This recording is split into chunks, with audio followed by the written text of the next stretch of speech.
Hey guys, today I'm redesigning Team Sonic from the arcade game Sonic the Fighters. Anyone who's a Sonic fan knows we've all been waiting for a new fighting game for forever.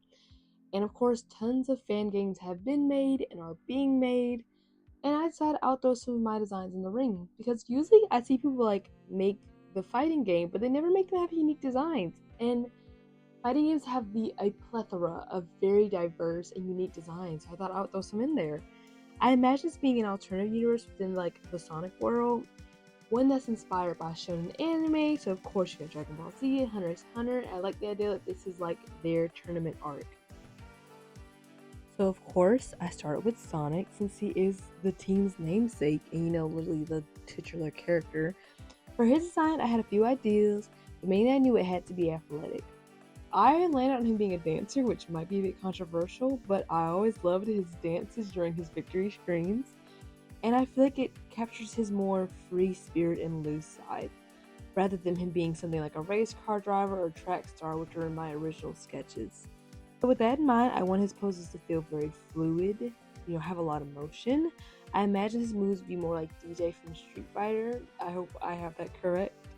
And within my head, like in the story, he'd be a free spirit who'd be joining the tournament because it looked fun. Of course, like a Goku character who's isn't really in it for the prize, more for the actual experience of just fighting people. Anyway, that's Sonic for you. What do you think? Is he stylish? Am I bad at outfits? Please let me know. And of course, you can't have Sonic without his little brother Tails, who I find really easy to draw. Mainly because I keep putting him in the exact same outfit whenever I do put him in clothes. This look was inspired more from the girl from Atlantis who was the mechanic. I'll throw it on screen if I remember what her name was, because I always love a big shirt and an even bigger pants combo, and he looks so tiny and adorable in them. And I gave him goggles too, but I actually made him wear them because I feel like a lot of people when they draw Tails in goggles, they put them on his head, and I'm like, put that boy to work. And of course, for his moves, I imagine he'd be using his bots to attack like a puppet character, if that's the right term for it. I'm sorry, fighting game fans. So for the story, I imagine he'd be more of that Krillin type. He's just following along his friend's whims. He may have his own personal goals, like proving his strength or bravery, but really he's just in it because his brother drug him out for it. By the way, I imagine he'd have this cute little voice from when he was in Heroes. Because, oh my god, he sounds like such a cute little baby. And I get why they had to change the voice because kids are expensive, but please bring it back. He's so cute. Anyway, ain't he a cutie? Should I have made him taller? I kind of like him being small, but maybe it throws off people because when I do lineup, it's gonna look kind of crazy, but I think it works.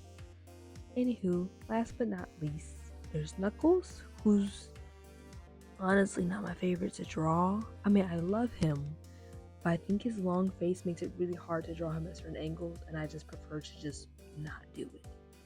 For his design, I went for a more indigenous inspired design, like the other kittens we see in the series, and I also made him slightly bigger than everybody else, which I know, both those things are very cliche, but I think if it ain't broke, don't fix it. And I think he'd be more of a Kuma fighting style or that Shoto fighting style. I honestly don't know a lot about fighting games, which might be embarrassing because I'm literally designing characters for a fighting game right now, but don't mind me. Please comment what you think he would be in the description because I'm honestly not sure. In this universe, I imagine he'd be like artifact hunting maybe, and he'd join their team because he'd be impressed by Sonic or Tails. Like he wouldn't come with them, honestly. I probably could think of something better, but I couldn't think of anything better before I made this. Knuckles is honestly a mystery to me, and I don't know how to fit in my story. So anyway, what do y'all think of his design? Do y'all like it? Is it too cliche? Should I bring back the hat? I don't know. I feel like I see that one everywhere. Let me know what y'all think. Comments are appreciated. With that, that's all the drawings I have for y'all today. So I'm gonna do the grand reveal. Ta-da! It's Team Sonic and all the redesigned glory. Look so good together. I'm pretty happy with it, and I hope y'all like them. I plan to do more, so if y'all are interested, please tell me which team y'all like to go first. I honestly have already been sketching some designs for Team Rose and Team Dark. I'm the one Shadow fan baby. I think later I might draw them again, I don't know if they really look like a fighting game design, and I've followed artists on Tumblr who I'm like, ooh, how you draw fighting game characters is so good. I need to steal some of that sauce. We'll see. So subscribe for more redesigns, probably more future rants, and general art content. And I'll see y'all in the next video. Bye bye!